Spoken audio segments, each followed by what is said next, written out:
গ্রাহক সচেতনতার জন্য আমার এই পোস্ট করা।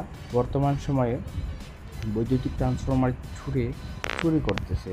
তো আপনারা একটু সচেতন হলে সরকারি সম্পদ রক্ষা পাবে, অথবা আপনার ক্রয়কৃত হ্যাঙ্গারের মেশিন বল বাঁকা হয়ে সুরক্ষিত থাকবে। একটু বাইজে আটকে রয়েছে হ্যাঙ্গার সহ নামাইতে চাইছিল, চোরের উপদ্রব বেড়েছে, পরে একটু বাইজা সচেতন আটকে রয়েছে, পরে নামাইতে আর পারে নাই। ট্রান্সফরমার 3টা এলোমেলোভাবে ঝুলে আছে, খুবই বিপজ্জনক।